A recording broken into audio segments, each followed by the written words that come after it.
نحمده ونصلي على رسوله الكريم اما بعد میرے محترم بھائیوں اور بزرگوں، مولانا یوسف صاحب رحمۃ اللہ علیہ فرمایا کرتے تھے، متعدد احادیث میں یہ مضمون آیا ہے کہ میری امت کے دو طبقے ہیں، اگر وہ دو طبقے سدھر جائیں تو پوری امت سدھر جائے، اور اگر وہ دو طبقے بگڑ گئے تو پوری امت ہی بگڑ گئی۔ اور وہ دو طبقے ہیں حکام اور علماء۔ حکام حکمران اور علماء۔ آگے مولانا یوسف صاحب رحمۃ اللہ علیہ فرماتے ہیں، اس اعتبار سے حدیث کے اس مضمون کو بیان کر کے فرماتے تھے، اس اعتبار سے امت کے بگڑنے اور امت کے سدھرنے میں ہمارا حصہ نصف۔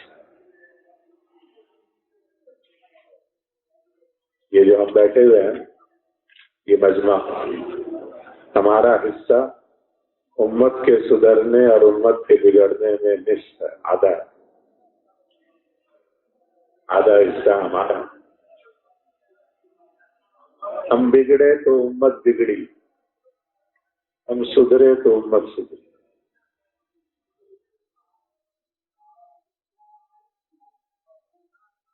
یہ اللہ کے راستے میں نکلنا، سال 7 مہینے چلہ 4 مہینے دینا، یہ صرف اور صرف اس لیے ہے کہ جس علم کو ہم نے حاصل کیا ہے، جس علم کے ہم حامل کہلاتے ہیں، حامل علم ربانی، حامل علم الہی، کیا اس الہ کی، اس رب کی پہچان بھی ہو گئی ہمیں یا نہیں؟ اس کا کوئی تعلق حاصل ہوا؟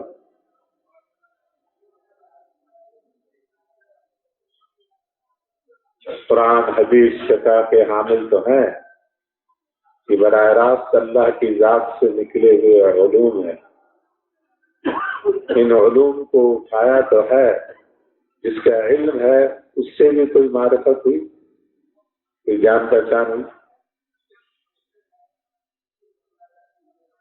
بھائی صاحب رحمۃ اللہ علیہ فرماتے تھے کہ میں نظام الدین گیا، ایک ان پڑھوں کی جماعت آئی ہوئی تھی، میرے بات کے لوگ تھے، ان پڑھ سادے دیہاتی۔ مجھے کہا کہ تم کوئی ہے نہیں، ان میں تعلیم کرا دو، تو میں تعلیم کرانے لگا۔ تو اس میں فضائل ذکر میں یہ بات آ گئی کہ ذکر کرتے کرتے اللہ کی معرفت حاصل ہو جاتی۔ تو میرے جی میں یہ بات آئی، ایسا فرماتے تھے کہ میرے جی میں یہ بات آئی کہ میں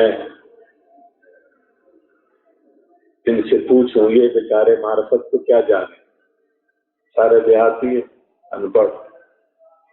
تو میں نے کہا کہ معرفت جانو؟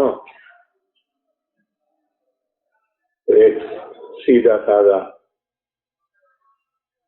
دیہاتی کہنے لگا، تو نہ جانے؟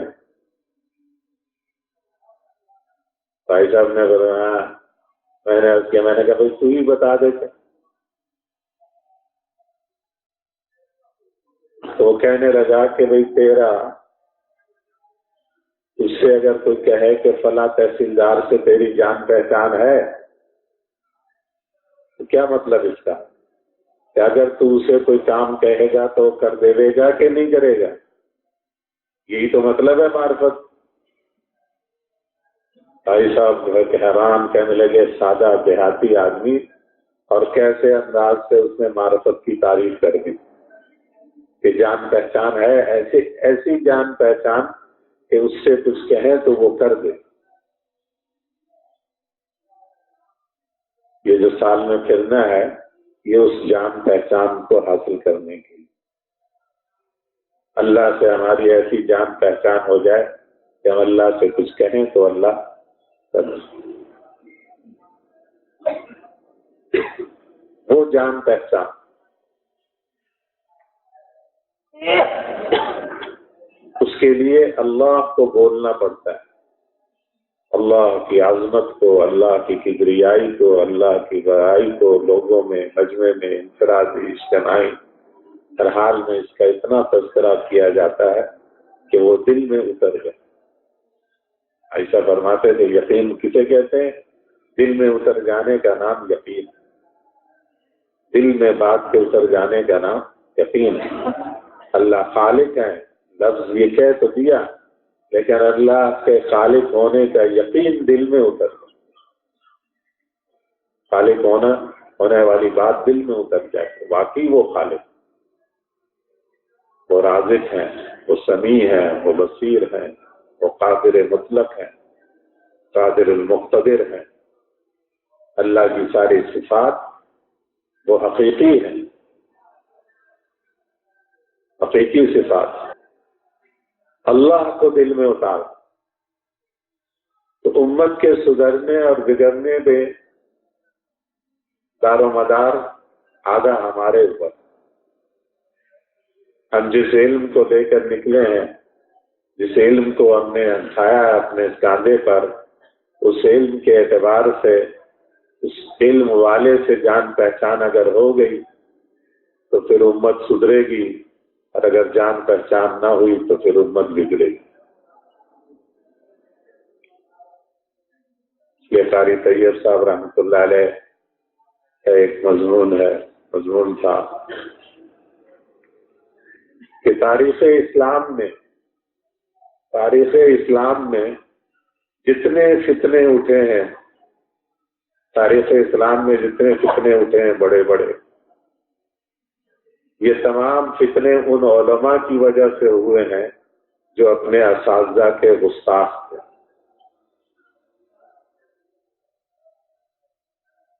جو علماء اپنے اساتذہ کے گستاخ تھے، بے ادب، وہ ذریعہ بنے فتنوں کی. تاریخ اسلام کے فتنوں کی بنیاد غیر علماء نہیں، علماء. کون سے؟ جو اساتذہ کے گستاخ.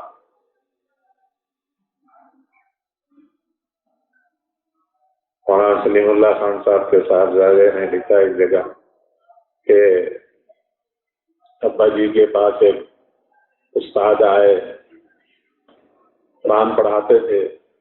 مولانا سے کہنے لگے کہ جی میں قرآن تو پڑھاتا ہوں بچوں کو، لیکن میرا اپنا قرآن محفوظ. مولانا رحمۃ اللہ علیہ نے فرمایا کہ اپنے استاد کو ایصال ثواب کیا. کچھ دنوں کے بعد آئے تو آگے کہنے لگے کہ جی اب کام چاہیے.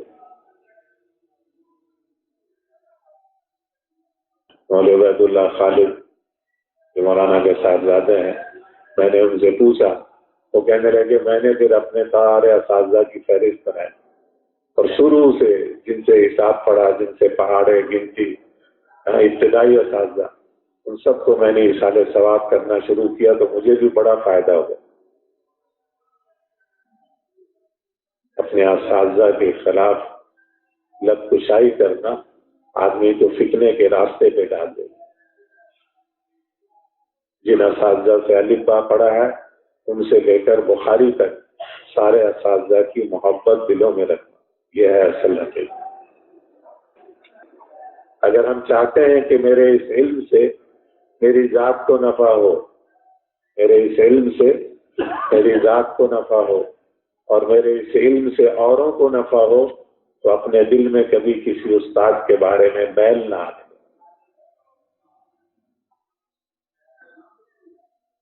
اگر کبھی کسی استاد سے اونچ نیچ ہو گئی ہے تو ان سے معافی مانگ لیں. محبت ایک فطری چیز ہے، کسی سے زیادہ ہوتی ہے، کسی سے کم ہوتی ہے، کسی سے ہوتی ہے، کسی سے نہیں ہوتی ہے، یہ ایک فطری چیز ہے۔ لیکن کم سے کم درجہ یہ ہے کہ استاد کے بارے میں دل میں کوئی میل نہ، خلاف بات کرنا تو بہت سنگین چیز، استاد کے خلاف بات کرنا۔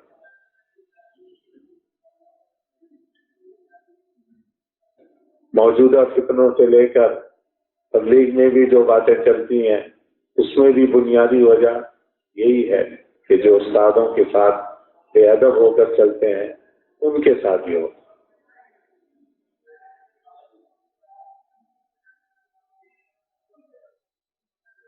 حاجی صاحب رحمۃ اللہ علیہ فرمانے لگے کہ میں سخا کوٹ سے گزر رہا تھا ان سفر سے، تو مولانا عزیر گل صاحب حضرت شیخ الہند رحمۃ اللہ علیہ کے شاگرد، تو ان کے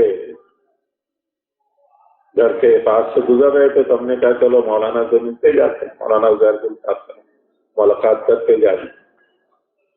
ہم چلے گئے مولانا عزیر گل صاحب کے پاس۔ مولانا عزیر گل صاحب اس سے پہلے ہمارے کچھ علماء علی خورشید صاحب کے ساتھیوں میں سے مولوی اسحاق صاحب، مولوی طارق جمیل صاحب، مولوی عبدالوجود صاحب، یہ 3-4 علماء ان سے اجازت، حدیث کی اجازت لینے گئے ہوئے تھے۔ تو انہوں نے آ کر پھر بتایا کہ مولانا عزیر گل صاحب نے ہم سے عبارت پڑھوائی اور پھر ہمیں اجازت دی۔ ہمارے یہاں ابتدائی تعلیم کی بہت مشق کرائی جاتی تھی، عبادت پڑھنے میں مہارت تھی طلباء کو رائے بن کی، تو ماشاءاللہ عبارت ایسی پڑھی کہ وہ خوش ہو گئے مولانا عزیر گل صاحب۔ تو عائشہ فرمانے لگے کہ میں نے جاتے ہی حاجی صاحب کا جو مزاج تھا بات شروع کر دی، کہا کہ جو ہمارے بچے آئے تھے آپ کے پاس حدیث کی جا رہے ہیں، کہنے وہ بچے تھے، وہ بچے تھے کوئی، وہ تو بڑے تھے، اور مدارس سے ابتدائی تعلیم جو ہے وہ مفقود ہوتی جا رہی ہے، تو ان کو جگہ جگہ پہ ابتدائی تعلیم کے لیے بچاؤ۔ ابتدائی جو تعلیم ہے صرف نہ ہو، وہ کمزور ہوتی جا رہی مدارس، ان کو بچاؤ جگہ جگہ پہ تاکہ ابتدائی صرف نہ ہو صحیح ہو تو پھر عبارت صحیح ہوتی۔ اس سے انہوں نے اندازہ لگا۔ حاجی صاحب بات کرتے رہے تو ایک دم سے حاجی صاحب کہتے ہیں کہ مجھے خیال آیا حضرت کیا کہیں گے کہ کیسا بے ادب ہے، پہلی ملاقات ہے اور نہ کوئی بڑے چھوٹے کی کوئی وہ، نہ ادب نہ عالم ہونے کا خیال، اور بولے جا رہا تو بولے جا رہا۔ حاجی صاحب کہتے ہیں جب مجھے یہ خیال آیا تو میرے اس خیال کے آتے ہی مولانا عزیر گل صاحب نے مجھے، ابھی اندر میں نے یہ سوچا، یہ خیال آیا تو مولانا عزیر گل صاحب نے مجھے یوں کر کے کہا ٹھہر جا ٹھہر جا۔ میں چپ ہو گیا۔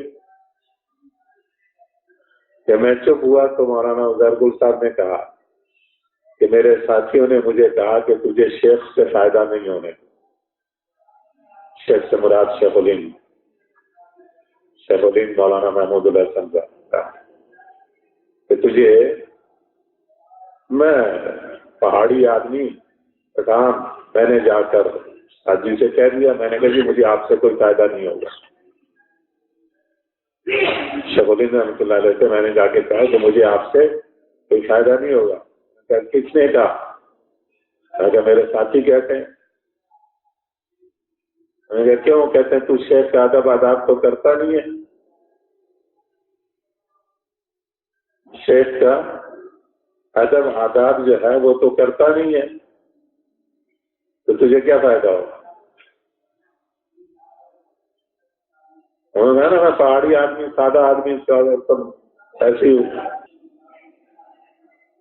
شیخ الہند رحمۃ اللہ علیہ نے فرمایا کہ ادب آداب جو ہے وہ محبت تک پہنچنے کے لیے ہوتا ہے، تجھے تو مجھ سے پہلے تھی محبت،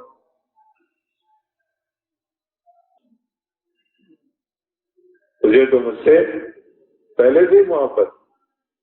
ادب آداب جو کیے جاتے ہیں یہ محبت تک پہنچنے کے لیے ہوتا ہے۔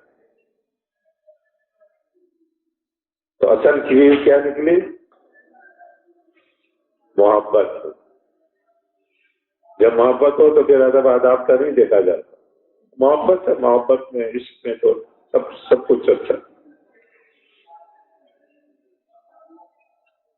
محبت والوں کی جو بے ادبی ہے وہ محبوب کو اچھی لگتی ہے، دوسروں کو بری لگتی.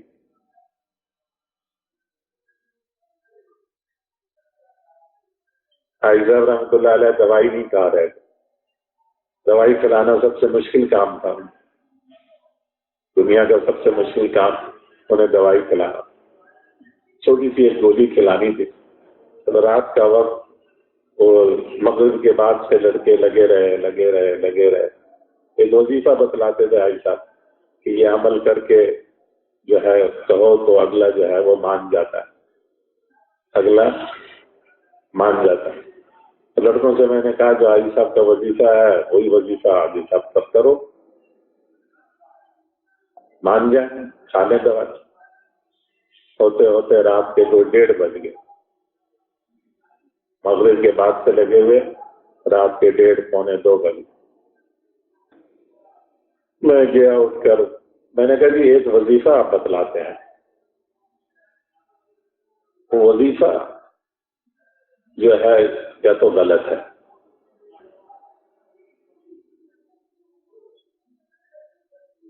لیکن وظیفہ غلط ہو نہیں سکتا، اس لیے کہ مولانا یوسف صاحب رحمۃ اللہ علیہ نے بتلایا.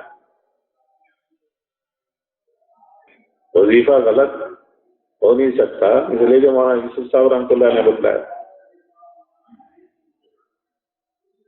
لیکن وہ وظیفہ مغرب سے لے کر اب رات 1:30 بجے تک ہم پڑھ رہے ہیں، میں بھی پڑھ رہا ہوں، بچے بھی پڑھ رہے ہیں، آپ پر اثر کیوں نہیں کرتا؟ ایسا تصویر لے کے چپ خاموش تصویر پڑھے جا. میں نے کہا ہم وظیفہ کیے جا رہے ہیں، بار بار پڑھ رہے ہیں، آپ پہ اثر ہی نہیں ہو رہا. وظیفہ ہی غلط ہے، وظیفہ ٹھیک نہیں. غلط تو ہو نہیں سکتا، مولانا یوسف صاحب کا بتلایا ہوا تھا.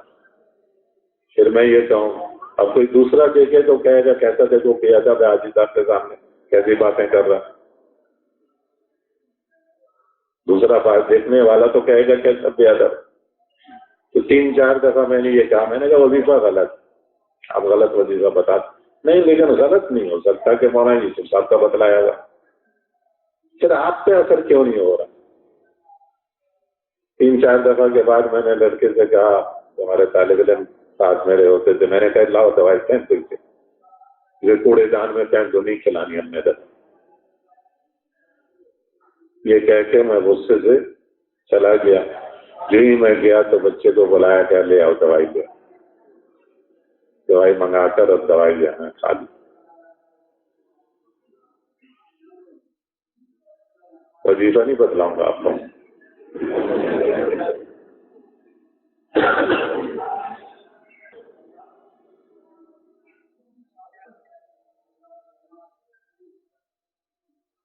بچہ بھاگا آیا کہ بھائی صاحب نے دوائی کھا لی.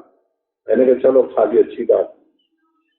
فجر کی ہو گئی، نماز وغیرہ بیان کے بعد بھائی صاحب نے بلایا، کہاں خورشید؟ بلاؤ خورشید، بلاؤ فلاں تو ان کے کمرے ایک تو بلایا اور بلا کر میری شکایت کی رات سے ہی میرے اوپر غصے ہو رہا تھا کہ وظیفہ اثر نہیں کرتا.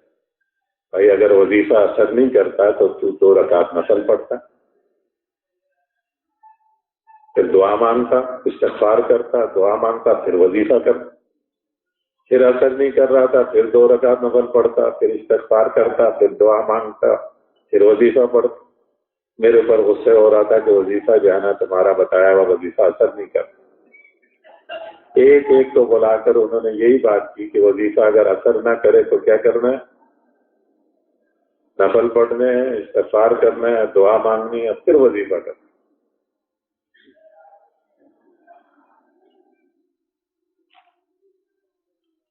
ہم کہتے ہیں بس ادھر مانگا. ایسا فرماتے تھے کہ ہماری مثال جو ہے نا وہ ہوٹل پہ ریسٹورینٹ پہ بیٹھے وہ کھانے کے لیے جو آرڈر کرتا نا، چھوٹے چائے لیا، چھوٹے روٹی لیا، چھوٹے یہ لیا، چھوٹے دال لیا.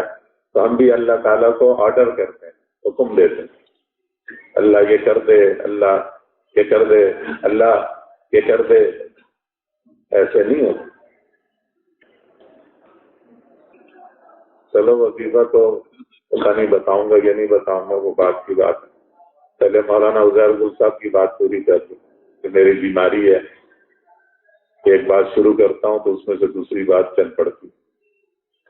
تو مولانا عزیر گل صاحب نے حاجی صاحب کو پہلے روک دیا، ٹھہر جا، اور ٹھہر جا روک کر کہا کہ میرے ساتھیوں نے مجھے کہا کہ تجھے شیخ سے فائدہ ہونے تو نہیں، کیونکہ تو شیخ کا ادب آداب تو کرتا نہیں. میں نے جا کر شیخ سے کہہ دیا شکر رحمۃ اللہ کہ مجھے آپ سے کوئی فائدہ نہیں ہونے کا، کہ میں آپ کے ادب آداب تو کرتا نہیں، میرے ساتھی کہتے ہیں. تو شیخ نے فرمایا ادب آداب تو محبت تک پہنچنے کے لیے ہوتا ہے، تجھے تو مجھ سے پہلے سے ہی محبت. تو کہاں گئے مولانا عزیر گل مدنی کے ساتھی، یہ کہہ کے یہ واقعہ سنا کر مولانا عزیر گل صاحب نے حاجی صاحب کو کہا چل اب بول. یعنی حاجی صاحب کے دل میں جو خیال آیا تھا کہ میں بے ادبی کر رہا ہوں، بولے جا رہا ہوں، تو اس کا جواب اللہ نے دلوا کر انہوں نے کہا بول. حاجی صاحب پھر کھل گئے. حاجی صاحب تو پھر حاجی صاحب کے آگے کون بول سکتا تھا. بیٹے کو بلا کر کہا کھانا تیار کر. انہوں نے کہا جی یہ تبلیغ والے کھانا نہیں کھاتے. حاجی صاحب کا مزاج ویسے بھی نہیں تھا راستے میں رکنا کھانے کے لیے. نہیں کیسے نہیں کھاتے، کھانا تیار کروا، میں دیکھتا ہوں کیسے نہیں کھاتا. حاجی صاحب ان کے ادب میں رکے، کھانا کھایا. کہ صاحب فراش کے دروازے تک چھوڑنے کے لیے آئے اٹھ کر، اور کہا بھائی عبدالوہاب تیرا نام بہت سنا تھا، آج تجھ سے مل کر بڑی خوشی ہوئی. تیرا نام بہت سنا تھا، آج تجھ سے مل کے بڑی خوشی ہوئی.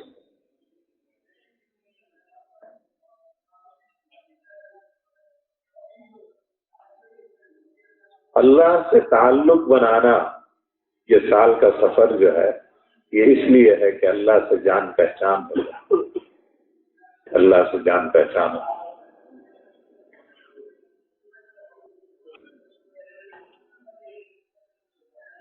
جان پہچان کے لیے بار بار آنا جانا پڑتا ہے. جان پہچان کے لیے بار بار آنا جانا. ایک دفعہ دو دفعہ سے جان پہچان نہیں. کیا مطلب کہ اللہ سے بار بار راز و نیاز میں باتیں کرنی ہوں. حاجی صاحب رحمۃ اللہ علیہ کو یہی غم رہا آخر تک کہ ہمارے مجمع کو اللہ سے باتیں کرنے میں مزہ نہیں آتا. ہمارا مجمع جو ہے اس کا اللہ سے باتیں کرنے میں کوئی جی نہیں چاہتا. دوستوں سے گھنٹوں باتیں کریں گے، اللہ سے منٹوں باتیں بھی نہیں ہوتی. اللہ کو اپنا حال سنانا، اپنا حال بتانا.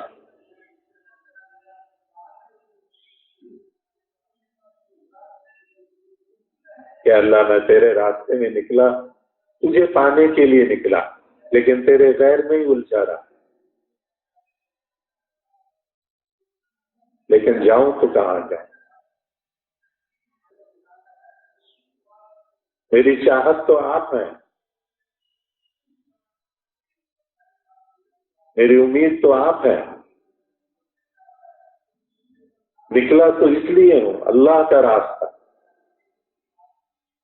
کہ کہاں جا رہے؟ اللہ کے راستے میں جا رہے. تیرے راستے میں تجھے پانا چاہتے اور انسانیت کو تجھ سے ملانا چاہتا تھا، لیکن میں غیروں میں پھرتا رہا، میں تیرے غیر میں الجھا رہا.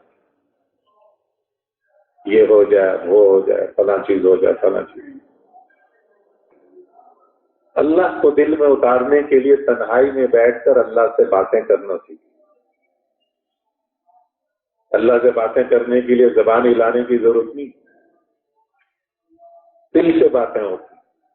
زبان ہلا اچھی بات ہے، تنہائی میں لیٹے لیٹے باتیں ہو رہی ہیں، بیٹھے بیٹھے باتیں ہو رہی ہیں.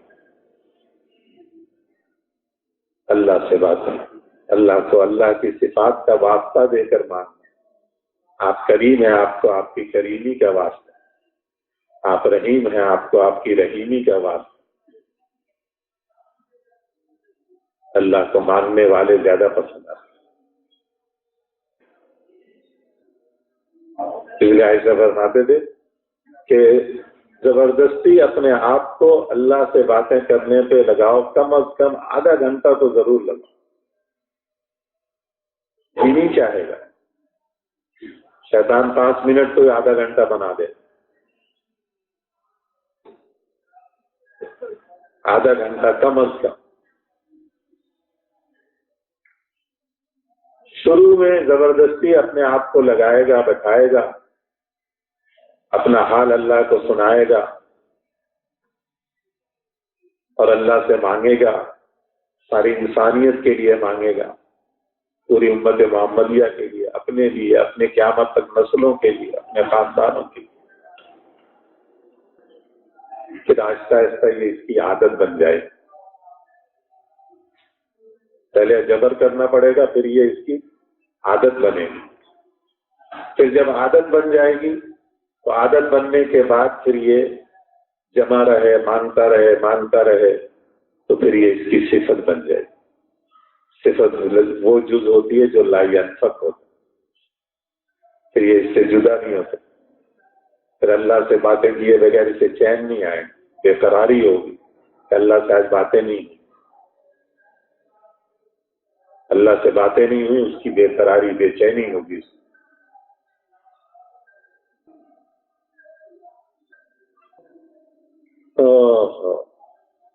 آپ لوگ کہو گے وظیفہ بتلایا نہیں، پھر میرے پیچھے پیچھے آؤ گے ہر آدمی،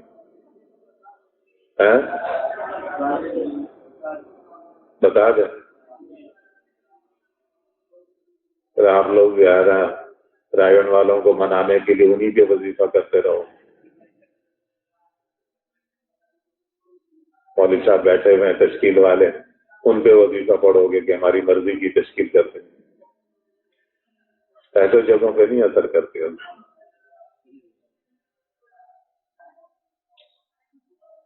حاجی بشیر صاحب مولانا احسان صاحب کے والد رحمۃ اللہ علیہ، انہوں نے مولانا یوسف صاحب رحمۃ اللہ علیہ سے شکایت حاجی صاحب جو بلوار صاحب کہ یہ نوجوانوں کو وظیفہ بتلاتا ہے، اس کو کسی کی طرف سے اجازت ہے؟ نوجوانوں کو، نوجوان آتے ہیں اس کے پاس، یہ ان کو وظیفہ بتلاتا ہے، اس کو کسی کی طرف سے اجازت ہے کہ یہ وظیفہ بتلاتا ہے؟ مولانا یوسف صاحب رحمۃ اللہ علیہ نے فرمایا میری طرف سے اجازت۔ اس لیے میں نے کہا کہ مولانا یوسف صاحب کا بتلایا ہو۔ جب اس کمرے سے سارے چلے گئے تو مولانا یوسف صاحب اور حاجی صاحب رہ گئے، تو مولانا یوسف صاحب نے حاجی صاحب سے فرمایا کہ وہ کیا وظیفہ بتلاتا ہے، مجھے بھی تو بتا دے۔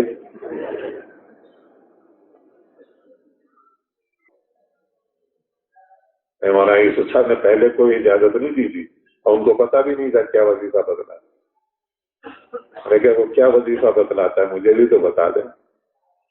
بھائی صاحب نے فرمایا میں اپنی طرف سے تھوڑی بتاتا ہوں، تو اس میں حسین میں نے دیکھا تھا یہ بچے جو ہے آ کر کرتے تھے کہ ماں باپ جو ہے نا وہ مانتے نہیں ہیں، مارتے ہیں، ڈانٹتے ہیں، جانے نہیں دیتے تبلیغ میں، تو ان کو میں نے بتلایا تھا کہ ہمارے کراچی کے بھائی شمیم صاحب ہیں، بھائی امین صاحب ہیں۔ میں نے بھائی شمیم صاحب سے پوچھا کہ آپ کو جو حاجی صاحب نے وظیفہ بتلایا تھا تو آپ کی عمر کتنی تھی اس وقت؟ انہوں نے کہا 15 سال۔ گھر والے جانے نہیں دیتے تھے، تبلیغ والوں کے پاس بیٹھنے نہیں دیتے تھے، ڈانٹتے تھے والد بات۔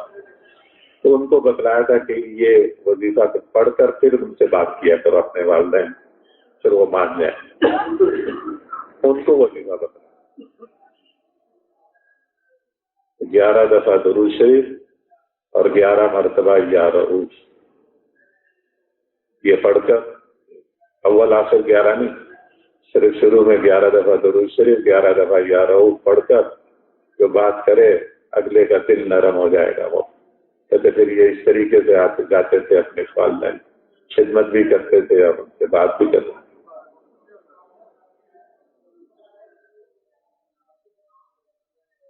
لیکن اگر اثر نہ کرے حاجی صاحب جیسے تک تو پھر کیا کرے؟ 2 رکعت نفل پڑھے، استغفار کرے، دعا مانگے، پھر کرے لگے۔ یہ طریقہ ہے۔ بعض حصار میں ہوتے ہیں نا تو ان پہ اثر نہیں ہوتا.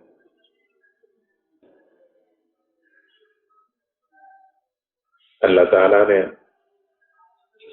فضل کیا ہے، کرم کیا ہے آپ سب پر، ہم پر، کہ اپنے راستے کے لیے ہمارا انتخاب کیا ہے. اب جس راستے کے لیے ہمارا انتخاب ہوا ہے یہ اللہ کی محبت کی نشانی اور علامت ہے. اذا احب اللہ عبدا یوفقہ للخیر، جب کسی بندے سے اللہ محبت کرتے ہیں تو اسے خیر کے کام کی توفیق دے دیتے ہیں. اور خیر الخیرات انبیاء علیہ الصلوات و تسلیمات کی محنت ہے. اللہ نے اس کی ہمیں توفیق دی ہے تو اس توفیق سے اللہ کا شکر ادا کریں. اور اللہ دیکھیں گے کہ میری محبت کے نتیجے میں ہی آیا ہے. ہم میں سے کسی کا ذاتی کمال نہیں ہے جو ہم یہ پھر رہے ہیں. کسی کے اپنا ذاتی کمال نہیں ہے. عائشہ رحمۃ اللہ علیہ فرماتے تھے کہ اس کام میں سب سے زیادہ جو نقصان دیکھا وہ دوسروں پر اعتراض کرنا. اور عائشہ صاحب رحمۃ اللہ علیہ سے میں نے پوچھا تھا، میں نے کہا کہ بڑے بڑے وقت لگائے ہوئے سال 1.5 سال نقشے سے غائب ہو جاتے ہیں، کیا وجہ ہے؟ فرمایا مسلمان کی حقارت جو ہے محرومی کا ذریعہ بن جاتی ہے. مسلمان کی حقارت. عائشہ فرماتے تھے، مولانا الیاس صاحب رحمۃ اللہ علیہ کی سے نقل کرتے ہوئے مولانا الیاس صاحب رحمۃ اللہ علیہ فرماتے تھے حب الہی کے بعد سب سے افضل عمل حب مسلم. حب الہی کے بعد مولانا الیاس صاحب رحمۃ اللہ علیہ کی بات نقل کرتے تھے عائشہ، حب الہی کے بعد سب سے افضل عمل حب مسلم. صرف بوجہ مسلم ہونے کے کوئی عمل نہیں کرتا، لیکن مسلم ہے اس لیے اس کی محبت واجب ہے. اس کے گناہ سے نفرت کریں، اس کے گناہ سے نہیں، اس کی ذات سے محبت کریں. جو جو صفات بڑھتی جائیں گی محبت بڑھتی چلی جائے گی. مسلم متقی، مسلم ولی، مسلم صحابہ، مسلم انبیاء، آخر میں سید الانبیاء، تمام صفات کے جامع. تو اللہ کے بعد رسول، صحابہ، اہل بیت، درجہ بدرجہ محبت آتے آتے سب سے آخری محبت. حضرت عبداللہ ابن عمر رضی اللہ عنہ کیا فرماتے ہیں، بیت اللہ کو دیکھ کر بیت اللہ تیری حرمت کے کیا کہنے، لیکن حرمت مسلم اس سے کہیں زیادہ عظیم. مسلمان کی حرمت. صرف ایک مسلم جو کلمہ پڑھنے والا اس کی وجہ سے یہ پوری کائنات کی بقا. جس دن وہ نہیں ہوگا اس دن قیامت کا فیصلہ ہوگا. اس راستے میں پھرتے ہوئے کبھی کسی کو حقارت دل میں نہ. کہ حضور ترمذی کی حدیث ہے، حضور صلی اللہ علیہ وسلم سے ایک صحابی نے کہا یا رسول اللہ میرا دل چاہتا ہے کہ میرے لباس اچھا ہو، میرے کپڑے اچھے ہوں، میری سواری اچھی ہو، میرا جوتا اچھا ہو، کیا یہ کبر ہے؟ فرمایا نہیں، یہ کبر نہیں. کبر کیا ہے؟ کبر کیا ہے؟ حق بات کو چھپانا اور دوسرے کو حقیر سمجھنا. بڑی گاڑی والا سائیکل والے کو حقیر سمجھنا. اچھا کپڑا پہننے والا اگر جبہ کبے کے ساتھ آیا تو معانقہ کرتا ہے، اور اگر بیچارہ پھٹا پرانا کپڑے کے ساتھ آیا تو اسے انگلی پکڑاتا ہے. تھانوی رحمۃ اللہ نے نہیں لکھا کہ میرے جیسے کا بھی حال ہی ہے.